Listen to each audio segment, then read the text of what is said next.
નમસ્કાર મિત્રો, આજે સીધું ને સટમાં આપણે માનનીય વડાપ્રધાન નરેન્દ્ર મોદીને સત્તાની સીડી સુધી એટલે કે વડાપ્રધાન પદ સુધી પહોંચાડનાર 2011 ના એ આંદોલનના ગાંધીજી એટલે કે અન્ના હજારે આજે નરેન્દ્ર મોદીને સત્તા પીપાસુ કેમ કહી રહ્યા છે એની વાત કરવાના છીએ. આમ તો બધા જાણવા જ માંડ્યા છે, બધા જાણે જ છે કે નરેન્દ્ર મોદી સત્તા વિના જીવી શકે એમ નથી, અને જે સીડી એ ચડે છે, સત્તા સુધી પહોંચે છે, એ સીડીને તોડી નાખવા માંગે છે. એ અનુભવ મને લાગે છે બધાનો રહ્યો છે, પણ બોલવાની હિંમત કોઈની નથી. પણ અન્ના હજારેને કોઈ પડી નથી.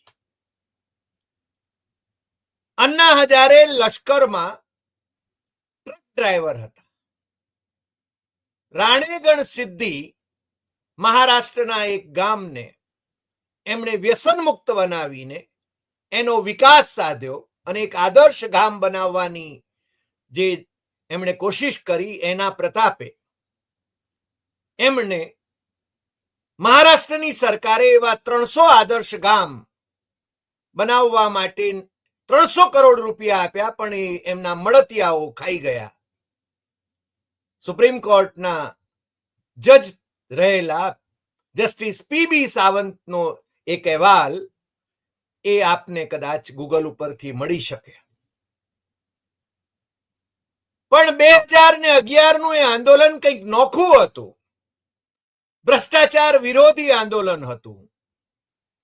ભ્રષ્ટાચારને શિષ્ટાચાર બનાવી દેનાર ભારતીય રાજકીય પરંપરામાં એ નોખું હતું. લોકો ઉત્સાહિત હતા.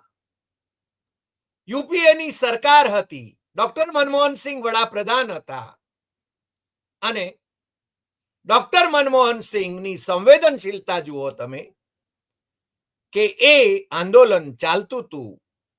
અન્ના હજારે એ ઉપવાસ ઉપર બેઠા હતા. 12 દિવસના ઉપવાસ થયા. અન્ના હજારેને મળવા માટે વડાપ્રધાને પોતાના કેબિનેટ મિનિસ્ટર વિલાસરાવ દેશમુખને એક સંવેદનશીલ પત્ર લઈને મોકલાવ્યા હતા. નરેન્દ્ર મોદીએ એકાદ વર્ષ સુધી ચાલેલા પેલા 3 ખેત ઉત્પાદનના કાળા કાયદાઓની સામે આંદોલન કરી રહેલા ખેડૂતોમાંથી 700 ખેડૂતોના જાન ગયા, પણ એને છે ને એમને મળવાની હેસિયત બતાવી નહોતી. આ બંને વચ્ચેનો ફરક છે. મનમોહનસિંહની સંવેદનશીલતા અને નરેન્દ્ર મોદીનું અકડપણું. પણ નરેન્દ્ર મોદીને કોણ કે? કારણ કે બધા કયાગરા થઈને રહ્યા છે. કયાગરા થાઓ અને સત્તાનો લાભ લૂંટો. મિનિસ્ટરો પાસે કઈ પાવર નથી, કારણ કે પીએમ ઓફિસમાંથી જે કંઈ આદેશો આવે એનું પાલન કરવાનું છે અને શાયબી ભોગવવાની છે. પણ અન્ના હજારેની જે કલ્પના હતી ભ્રષ્ટાચાર નિર્મૂલનની, તમને ખબર છે એ વખતે એમાં કોણ કોણ જોડાયા હતા? એમાં અમારા પરમ મિત્ર ગોવિંદાચાર્ય એ પડદા પાછળથી સૂત્ર સંચાલન કરી રહ્યા હતા, કારણ કે આખું આયોજન એ આરએસએસ નું હતું. અને આરએસએસ નું હતું એ છુપું પણ નહોતું, કારણ કે આરએસએસ ની શાખાઓમાં, કાર્યક્રમોમાં જે ભારત માતાની છબી મૂકવામાં આવે છે, એ છબી ત્યાં મૂકવામાં આવી હતી. આરએસએસ અને ગાંધી નો વિરોધાભાસ એ ત્યાં નહોતો, કારણ કે અન્ના હજારે એ ગાંધીના નિષ્ઠાવંત અનુયાયી હતા અને આખું સૂત્ર સંચાલન આરએસએસ પાસે હતું. એમાં રામદેવ પણ હતા, એમાં અરવિંદ કેજરીવાલ પણ હતા, એમાં કુમાર વિશ્વાસ પણ હતા, એમાં કિરણ બેદી પણ હતા, એમાં જનરલ વીકે સિંહ પણ હતા. અને તમને ખ્યાલ હશે કે રામદેવ તો મહિલાના કપડા પહેરીને ભાગ્યા હતા, ધરપકડ ના ડર ના માર્યા. તમને અમે થંબનેલની અંદર એ તસવીર પણ મૂકી છે. આ અન્ના હજારેનું આંદોલન એટલું પ્રભાવી રહ્યું. અન્ના હજારે એમની કોઈ રાજકીય મહત્વાકાંક્ષા હતી નહીં અને આજે એમને એટલા માટે યાદ પણ કરવા પડે છે કે ડોક્ટર મનમોહન સિંહને એમણે જે અંજલિ આપી છે, ભવ્ય અંજલિ આપી છે, કે જે ડોક્ટર મનમોહન સિંહની સરકારની વિરુદ્ધમાં એમણે આંદોલન કર્યું અને એ કોંગ્રેસના નેતૃત્વવાળી સરકાર ડૂલ થઈ ગઈ, નરેન્દ્ર મોદી સત્તારૂઢ થયા વડાપ્રધાન તરીકે અને અરવિંદ કેજરીવાલ મુખ્યમંત્રી બન્યા. કિરણ બેદીને પણ, પહેલા મહિલા આઈપીએસ અધિકારી, એ કિરણ બેદીને ભારતીય જનતા પાર્ટીના દિલ્હીના મુખ્યમંત્રી થવાના ધખારા હતા, પરંતુ એમાં છે ને એ નિષ્ફળ ગયા અને અરવિંદ કેજરીવાલ એ મુખ્યમંત્રી બન્યા, એકથી વધુ વખત મુખ્યમંત્રી બન્યા અને આ વખતે પણ એ ભારતીય જનતા પાર્ટી સામે જંગ ઝીલી રહ્યા છે. હમણાં એકાદ બે મહિનામાં ત્યાં દિલ્હી વિધાનસભાની ચૂંટણી પણ આવી રહી છે. હમણાં ડોક્ટર મનમોહન સિંહનું નિધન થયું અને એમને અંજલિ અર્પતા અન્ના હજારેના જે શબ્દો છે એ શબ્દો મારે પહેલા ટાંકવા પડે. જે લોકો જન્મે છે તેમણે મરવાનું હોય છે, પરંતુ કેટલાક લોકો પાછળ યાદો અને પોતાનો વારસો છોડી જાય છે. મનમોહન સિંહે દેશની અર્થવ્યવસ્થાને નવી દિશા આપી. આ કોણ કહે છે? અન્ના હજારે કહે છે. એ કહે છે કે ભૂતપૂર્વ વડાપ્રધાન ભ્રષ્ટાચારની વિરુદ્ધમાં હતા અને તેમણે લોકપાલ અને લોકાયુક્ત કાયદા અંગે તાત્કાલિક નિર્ણયો લીધા હતા. મનમોહન સિંહ હંમેશા એક વાત પર ધ્યાન કેન્દ્રિત કરતા હતા કે તેઓ દેશના લોકો માટે કેવી રીતે વધુ સારું કરી શકે. આ અન્ના હજારે ના પ્રતાપે માનનીય નરેન્દ્ર મોદી એ વડાપ્રધાનની ખુરશી સુધી પહોંચ્યા, કારણ કે યુપીએની સરકારને બદનામ કરીને, એને જે બદનામ કરવા માટે કોઈક પ્રતિષ્ઠિત વ્યક્તિઓનો આધાર લેવાનો હતો, એમાં અન્ના હજારેનું આ આંદોલન એક શસ્ત્ર તરીકે કામ કરતું રહ્યું અને દેશમાં એક માહોલ ઉભો થયો અને આ યોજનાબદ્ધ રીતે વધુ થયું હતું. આમે કેજરીવાલ પણ એ આરએસએસ ફેમિલીમાંથી જ આવે છે. મોદી અને કેજરીવાલ બંનેના વર્તનમાં તમને કઈ બહુ ઝાઝો ફરક દેખાય એવું મને નથી લાગતું. બંને તુંડ મિજાજી છે, બંને પોતે જ કંઈક છે એવું માને છે. બંને નો કેપિટલ આઈ છે ને એ બહુ મોટો છે અને એ સત્તાના સિંહાસન પર બિરાજ્યા પછી એમણે અન્ના હજારેનો ઉપયોગ કરી લીધો અને પછી એમને ખાડે નાખ્યા. અન્નાને કોઈ ફરક નથી પડતો. અન્નાએ ધ વીકને એપ્રિલ 2024માં, ધ વીક એટલે કે બહુ જ પ્રતિષ્ઠિત અખબાર છે, મેગેઝિન છે, એના જેરી સેબેસ્ટિનને એમણે એક ઇન્ટરવ્યુ આપ્યો રાણેગણ સિદ્ધિમાં અને એ ઇન્ટરવ્યુમાં એમણે કહ્યું કે Kejriwal's goal was not the nation's development but acquiring power and status. અને કે છે કે દારૂબંધીની તરફેણમાં જે ઝુંબેશ અને એન્ટી કરપ્શન મૂવમેન્ટનું જે પ્રોડક્ટ હતું એ કરપ્શનના મામલામાં જેલમાં ગયું અને એ કહે છે કે the same person who was with me in the fight against liquor is now, એટલે આ જે આપે એ વખતે કેજરીવાલ જેલમાં હતા એટલે એમણે કહ્યું છે કે is now behind the bar in a liquor policy case. You reap what you sow. તમે જે વાવો છો એવું જ લણો છો.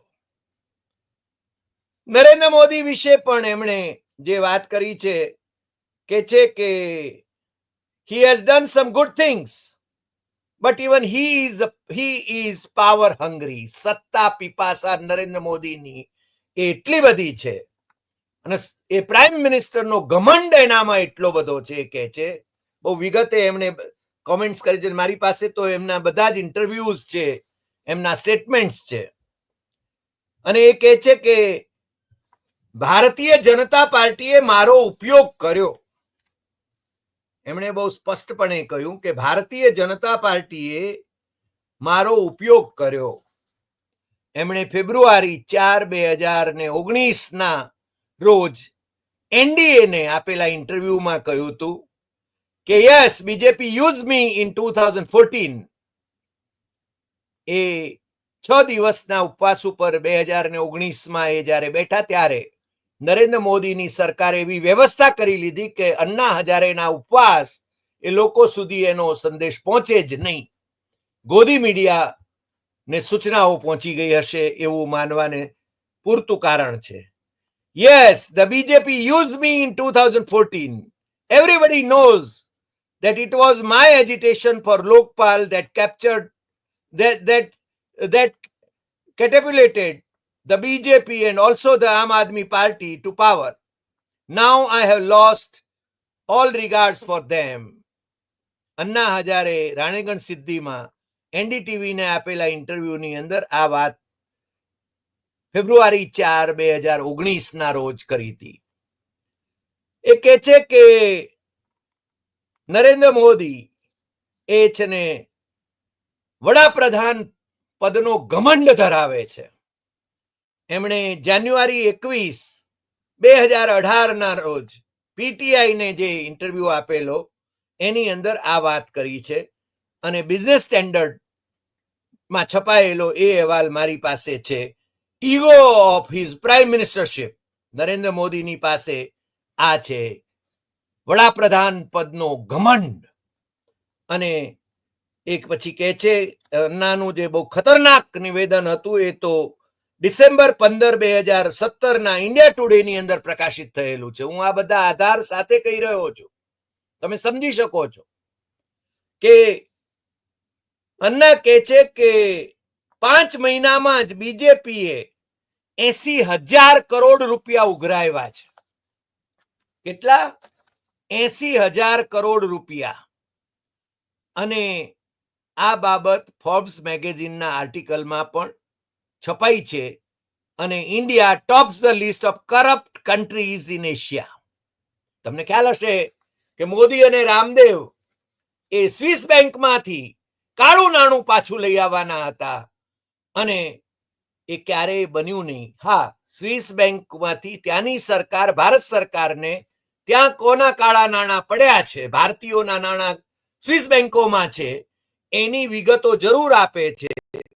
પણ એ વિગતોની યાદી જ્યારે ભારત સરકાર પાસે આવે છે, દર વર્ષે આવે છે, અને સ્વિસ બેંકમાં ભારતના લોકોનું નાણું, જે કાળું નાણું જે છે એ વધતું જ જાય છે, દર વર્ષે વધતું જાય છે. નરેન્દ્ર મોદીના શાસનમાં તો સવિશેષ વધતું જાય છે. પણ નરેન્દ્ર મોદી એ લોકોની સામે કોઈ એક્શન લેવાને બદલે શું ખેલ કરે છે એ તો તમે ઇલેક્ટ્રોલ બોન્ડના કૌભાંડની અંદર તમે જોઈ શક્યા છો. કારણ કે સુપ્રીમ કોર્ટે જો સ્ટેટ બેંક ઓફ ઇન્ડિયાને ફરજ ન પાડી હોત તો આ મહાકૌભાંડ એ ક્યારે બહાર ના આવત. પરંતુ ગોદી મીડિયાની અંદર એની ચર્ચા ન થાય એની વ્યવસ્થા એ મોદી સરકાર, મોદી શાહની સરકાર એ સુપેરે કરી લે છે. એટલે તમે જોયું હશે કે એ બધા ડાટા ઇલેક્શન કમિશન ઓફ ઇન્ડિયાની વેબસાઇટ ઉપર હોવા છતાં એની ચર્ચા હવે લગભગ બંધ થઈ ગઈ છે. એ કહે છે કે I have been silent for last 3 years. આ છે ને એમણે કહ્યું છે ઇન્ડિયા ટુડેની અંદર ડિસેમ્બર 15, 2017 નો. એટલે 3 વર્ષથી હું છે ને શાંત રહ્યો. When a new government comes, we must give them some time. નવી સરકાર આવે ત્યારે એને થોડો સમય આપવો પડે, એટલે હું શાંત રહ્યો. પણ time has come to speak against them. I am going to start another movement. અને પછી એ ધારો કે ઉપવાસ ઉપર ઉતરે છે, પણ એમના ઉપવાસની કોઈ નોંધ ન લેવાય દેશભરમાં એની કાળજી દિલ્હીના સત્તાધીશો એ વ્યવસ્થિત રીતે લે છે. અન્ના હજારે 32 પત્રો માનનીય વડાપ્રધાન નરેન્દ્ર મોદીને લખ્યા એ 3 વર્ષમાં, પણ એમાંથી એકેયનો ઉત્તર સાદી રસીદ પણ વડાપ્રધાન કાર્યાલય તરફથી, નરેન્દ્ર મોદીની તો વાત છોડી દો, પણ સાદો ઉત્તર પત્ર મળ્યો છે એવી રસીદ પણ અન્ના હજારેને મળી નથી, એવું અન્ના હજારે એ કહે છે. જાન્યુઆરી 21, 2018 નો એનડીટીવી નો જે રિપોર્ટ છે, NDTV.com no, PM Modi did not reply to my letters because of his ego, Anna Hazare says. આ નરેન્દ્ર મોદીના ઈગોની એ જે વાત કરી રહ્યા છે એ આપણે સમજી શકીએ છીએ. અને આ મહિને એટલે કે ડિસેમ્બર 2024, આ 27મી ડિસેમ્બરે એમણે જે નિવેદન કર્યું છે એ નિવેદન એ છે કે કરપ્શન, ભ્રષ્ટાચાર એ માજા મૂકી રહ્યો છે અને મોદી સરકાર એના અંગે કંઈ પણ પગલાં લેવા માટે ગંભીર નથી. આ અન્ના હજારેનું નિવેદન છે અને એ નિવેદન એમણે મોદીને પત્ર લખીને એમણે સ્પષ્ટ કર્યું છે. In a letter to prime minister Modi, veteran social activist Anna Hazare has condemned the government for the feud of between two top CBI officials and the delay in appointing a Lokpal to curb corruption. Anna Hazare has criticized Modi-led central government for ongoing CBI crisis.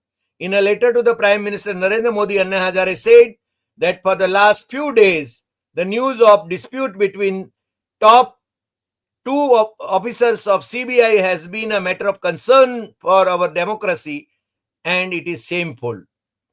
Corruption વધી રહ્યું છે, સીબીઆઈના અધિકારીઓ વચ્ચે સંઘર્ષ ચાલી રહ્યો છે અને અન્ના એમ કહે છે કે સીબીઆઈ અને ચીફ વિજિલન્સ કમિશનરની ઓફિસીસ એને લોકપાલના પરવ્યુમાં લાવવી જોઈએ. પરંતુ નરેન્દ્ર મોદીના કયાગરા બધા લોકપાલ કે બધા ઓફિસર્સ એ હવે આ દિશામાં કોઈ ઝાઝા પગલાં ભરી શકે એવી સ્થિતિમાં નરેન્દ્ર મોદીએ એમને રહેવા દીધા નથી. અન્ના હજારે કેજરીવાલને પણ ઠપકારે છે અને કેજરીવાલ વિશે પણ હવે એમને કોઈ શ્રદ્ધા રહી નથી. એટલે એમનું જે આંદોલન હતું, જેને માટે આંદોલન હતું, એ આંદોલન એ એમને એમ લાગે છે કે એ આંદોલનનો ફાયદો ઉઠાવીને આ લોકો સત્તા સુધી પહોંચી ગયા, પણ સત્તા સુધી પહોંચ્યા પછી એમના જે વચનો હતા એ વચનો એ ભૂલી ગયા છે. અને તમને ખ્યાલ હશે કે ડોક્ટર મનમોહન સિંહ એ વખતે મેં કહ્યું એમ કે આંદોલન જ્યારે ચાલતું હતું, અન્ના હજારે એ વખતે એમને છે ને ઉપવાસ ઉપર હતા અને એમની તબિયત નાજુક હતી. એ વખતે 74 વર્ષના એ હતા, એને તો ઘણા બધા વર્ષો થઈ ગયા હવે. અને એ વખતે એમણે જે લોકસભા અને રાજ્યસભાની અંદર જે અરુણ જેટલી ભાજપના નેતા અને કેન્દ્રના નાણામંત્રી પ્રણવ મુખર્જીએ એ જે રેઝોલ્યુશન્સ ત્યાં પાસ કરાવ્યા હતા, એમને ઘડેલા રેઝોલ્યુશન્સ, એ રેઝોલ્યુશન્સ લઈને અન્ના હજારે પાસે વિલાસરાવ દેશમુખ ગયા હતા, જે કેન્દ્રમાં મંત્રી હતા. હવે તો વિલાસરાવ પણ સદગત થઈ ગયા છે, પરંતુ એ વખતે ઉપવાસને કારણે અને એ માત્ર 300 કલાક સુધી માત્ર પાણી પર રહ્યા અન્ના હજારે અને 7 કિલો વજન એમનું ઘટ્યું હતું. એ પછી તો એમણે આ પત્ર મળ્યો, 12 દિવસનો આ બધો જે આખો તાઇફો ચાલ્યો અને એના પછી એમણે ઉપવાસ છોડ્યા હતા. બાળકોએ એમને રસ પીવડાવીને, જ્યુસ પીવડાવીને એમના ઉપવાસ છોડ્યા હતા અને એમને અપેક્ષા હતી કે આ આંદોલન એ કંઈક સારા પરિણામો લાવશે. પરંતુ નરેન્દ્ર મોદી અને અરવિંદ કેજરીવાલ, કિરણ બેદી અને કુમાર વિશ્વાસ, આ બધા લોકો પાસેથી એમણે જે અપેક્ષા કરી હતી એ અપેક્ષા ફળીભૂત થઈ નથી. એ એટલી જ હકીકત છે. અને એટલા માટે જ એમણે અન્ના હજારે ખુલ્લેઆમ કહ્યું છે કે નરેન્દ્ર મોદીને સત્તા પીપાસા એટલી બધી છે કે સત્તા જાળવી રાખવા માટે, સત્તા પ્રાપ્તિ માટે એ કાંઈ પણ કરી શકે છે. એને છે ને ભ્રષ્ટાચાર નાબૂદીમાં જરાય રસ નથી. ભલે એ છે ને ભ્રષ્ટાચાર કે હું ખાતો નથી, ખાવા દેતો નથી એની વાતો કરે, પરંતુ ભ્રષ્ટાચારીઓને ભારતીય જનતા પાર્ટીમાં ભેળવીને એમને ઈડી, સીબીઆઈ, ઇન્કમ ટેક્સ આ બધા ભાજપના મિત્ર સંગઠનો થકી એમને ડરાવી ધમકાવીને પોતાની સાથે જોડીને વોશિંગ મશીનમાં એમને દૂધે ધોયેલા કરી રહ્યા છે અને સત્તામાં ભાગીદાર બનાવી રહ્યા છે એ આપણે જાણીએ છીએ. આજે આટલી વાત. ફરી મળીશું નવા એપિસોડમાં નવા વિષય સાથે. તમને જો આ એપિસોડ ગમ્યો હોય તો સૌથી વધુ શેર કરશો, લાઈક કરશો, કમેન્ટ કરશો અને આપણી YouTube channel doctor Hari Desai Satyam Evam Tathyam એ સબસ્ક્રાઇબ કરવા માટે દેશ અને વિદેશમાં મિત્રોને જરૂર જણાવશો. હા, એક વાત મારે જરૂર કહેવાની હતી. અમે ક્યાંક ક્ષતિ કરી હોય, ક્યાંક ભૂલ કરી હોય તો એ અમારી ભૂલ મુદ્દાસર તારવવાનો તમારો અધિકાર છે.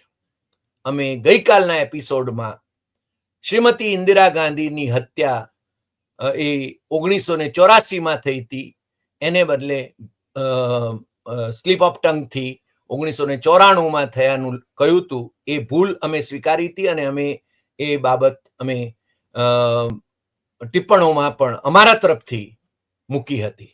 આજે આટલી વાત. ફરી મળીશું નવા એપિસોડમાં. નમસ્કાર.